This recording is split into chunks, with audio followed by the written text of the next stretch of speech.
Bien, gracia y paz a todos ustedes. Vamos a continuar con el tema de la iglesia. Y esta vez es la iglesia una y católica. Son esas de las cuatro propiedades o notas. Hemos visto santa y apostólica, ahora una y católica. Voy a leer en el en el Lumen Gentium, en el número 8.2 dice, esta es la única iglesia de Cristo. Siempre se habla y se insiste en que hay una sola iglesia de Cristo, que en el símbolo confesamos como una santa católica y apostólica y que nuestro Salvador, después de su resurrección, encomendó a Pedro para que la apacentara. Por lo tanto, digamos, la totalidad de lo que es la iglesia en cuanto una se da siempre con el centro de comunión, que es precisamente el colegio apostólico, ¿no? Pedro. Confiado a él y a los demás apóstoles, su difusión y gobierno. Esta iglesia establecida y organizada en este mundo como una sociedad, tenemos que distinguir siempre el aspecto social de la iglesia. Este mundo tiene que estar organizado, pero el misterio íntimo de la iglesia, que es la iglesia de la Trinidad, como dice el concilio, ¿no? Y por los obispos, con él, si bien acá está bien, si bien fuera de su estructura social visible, se encuentran muchos elementos de santidad y verdad que como bienes propios de la Iglesia de Cristo y imperan hacia la unidad católica. Ahí, por lo tanto, se comunica, digamos, la realidad divina a la Iglesia que está como organizada, pero esa organización no impide que fuera de ella haya también elementos, como dice el concilio, de santidad y verdad, propios de la Iglesia de Cristo. Las comunidades que tienen la escritura, que tienen la confesión de fe, que rezan, etcétera. Bueno, entonces primero vamos a ver, la iglesia es una. La unidad en última instancia siempre es la unidad del amor, porque es una participación de la comunicación de la Trinidad, de la vida de la Trinidad. Le dice Lumen Gentium ya al comienzo, el primer número, la iglesia tiene que corresponder a la unidad de Dios Trino. Dios es perfecta unidad en el amor. Si Él se comunica a los hombres, nos hace partícipe de eso por el bautismo, somos un sacerdocio santo, entonces ahí se tiene que dar, digamos, evidentemente la misma unidad entre todos los miembros de esta iglesia. En ella, de forma suprema de unidad, es también el amor que unifica lo diferente, donde las personas se definen no por oposición, sino por su colaboración y servicio mutuo. Bueno, entonces, por un lado, la unidad se da en cuanto a que es el amor trinitario que nos une. En segundo lugar, la unidad se da por la perspectiva de la salvación. El sentido último de la iglesia en el mundo es precisamente transmitir y comunicar la salvación definitiva de Dios. Y eso es para todos los hombres. Por lo tanto, todos los hombres están en principio llamados a formar parte de esta unidad. Por su presencia en la historia, marcada por las divisiones y rivalidades, consecuencia del pecado, la iglesia tiene una misión de reconciliación y salvación. Como consecuencia, la misión es una misión de reconciliación, de lograr la unidad en el mismo evangelio, ¿no? Para la salvación. Siempre Lumen Gentium en ese número dice, las condiciones de nuestra época hacen más urgente este deber de la Iglesia, a saber, el que todos los hombres, que hoy están más íntimamente unidos por múltiples vínculos sociales, técnicos y culturales, consigan también la plena unidad de Cristo. Es un proyecto, digamos así, ambicioso, por decirlo así, si lo vemos desde el punto de vista humano. Pero bueno, pero eso es el plan de Dios que se va a realizar misteriosamente en la historia. Bueno, esta unidad, ¿en dónde se da? Primero, en la realidad del amor, pero también se da después en otro elemento fundamental que es lo confesional. Confesamos la misma fe en el mismo Jesucristo. ¿Mm?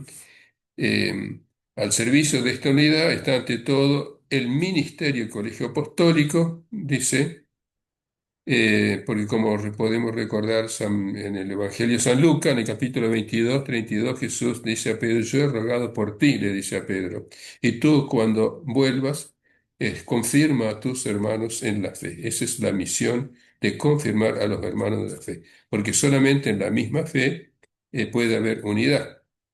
Si no, tenemos cisma o tenemos herejía. Bueno, esto es considerando la iglesia, digamos, que nosotros entendemos como iglesia católica, ¿no? Esta organización visible. Pero hay también una unidad interconfesional, como ya decimos que fuera de la iglesia católica hay también elementos de santidad y verdad. La iglesia de Cristo subsiste, dice el concilio, en la iglesia católica, subsiste. Dice que la iglesia de Cristo no se da solo en la iglesia católica romana, subsiste allí, lo cual no excluye que fuera de ella haya elementos de santidad y verdad, ¿no? Lumen Gentium 8. Esta es la única iglesia de Cristo que en el símbolo confesamos como una santa católica y apostólica, subsiste en la iglesia católica gobernada por el sucesor de Pedro y por los obispos en comunión con él. Si bien fuera de su estructura se encuentran muchos elementos de santidad y verdad que como bienes propios de la Iglesia de Cristo impelen hacia la unidad católica. Entonces, lo de verdad y santidad que está fuera de los límites visibles de la Iglesia católica son siempre propiedades de la única Iglesia de Cristo. Entonces, la única Iglesia de Cristo no está como encorsetada dentro de la estructura visible de la Iglesia católica.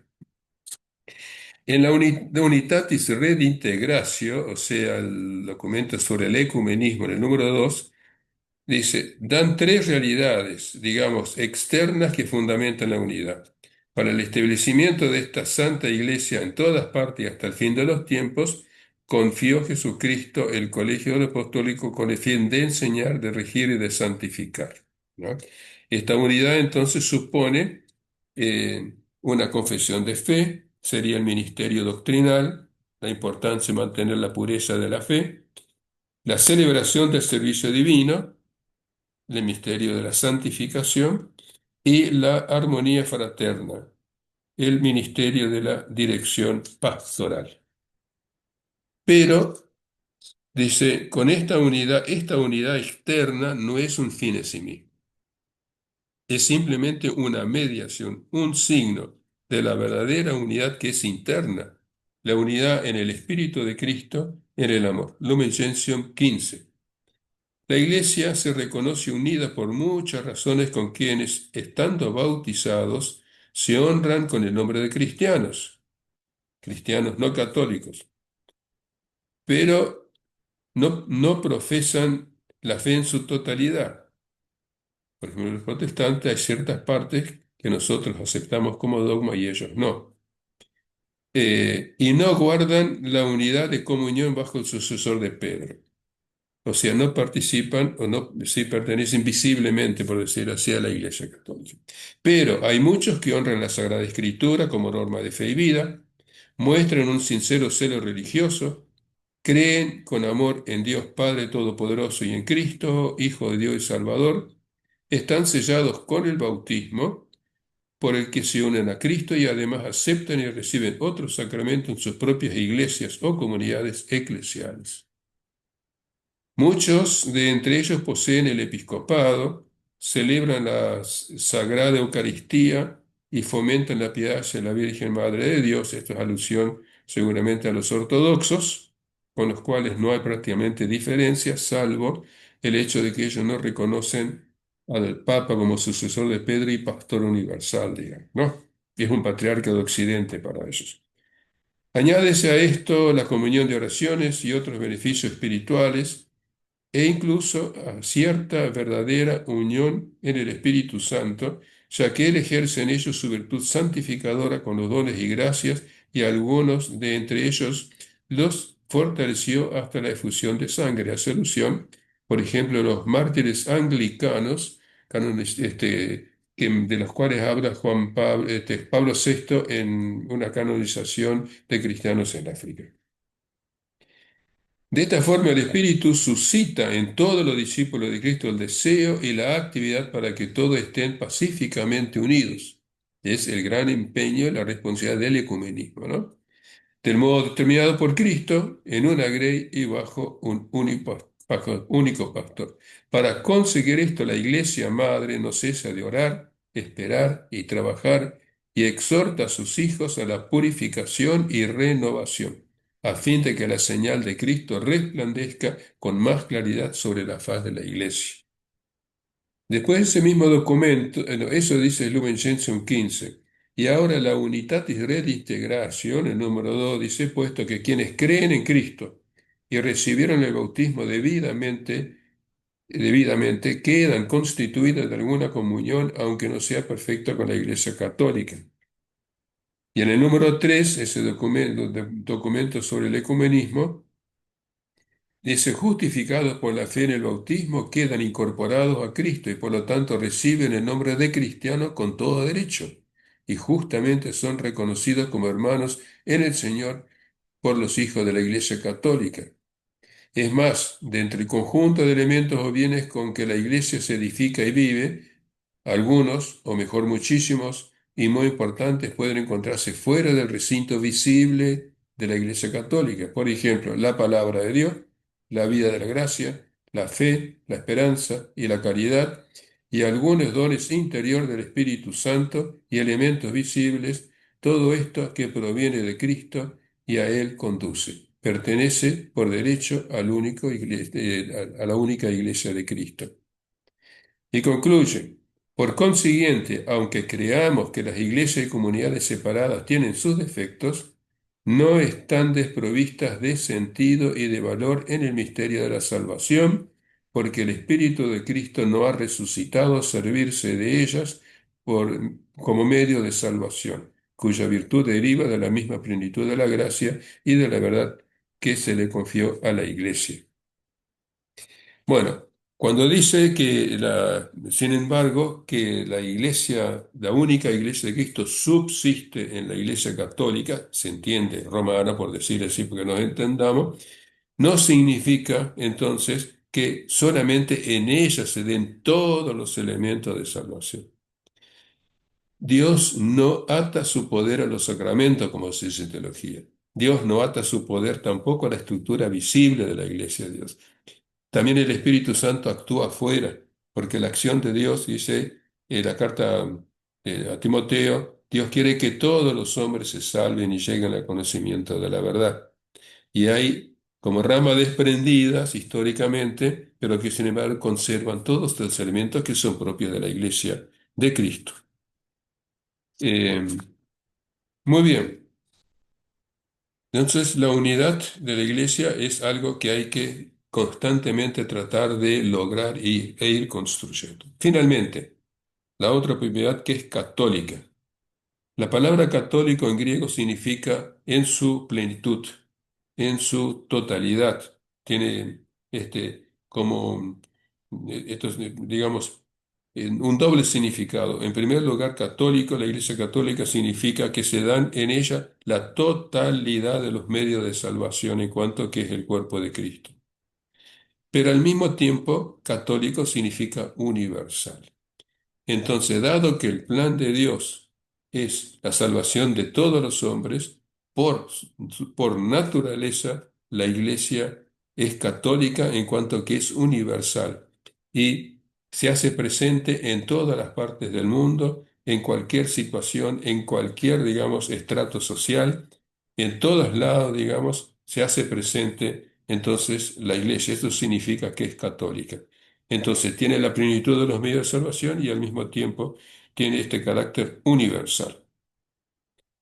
Por lo absoluto del plan de Dios revelado es válido para todos los hombres. Es por lo tanto universal en el espacio y en el tiempo, pues ha sido enviada a todo el género humano. Mateo 28:19, ¿no? Vayan, evangelicen, bauticen a todos, etc. Entonces, vamos a concluir con una cita del Catecismo de la Iglesia Católica en el número 836, cuando responde a quienes pertenecen a esta Iglesia Católica. Todos los hombres, por tanto, están invitados a esta unidad católica del pueblo de Dios. A esta unidad pertenecen de diversas maneras o a ella están destinados los católicos, los demás cristianos e incluso todos los hombres en general llamados a la salvación por la gracia de Dios. Cita Lumen Gentium 13.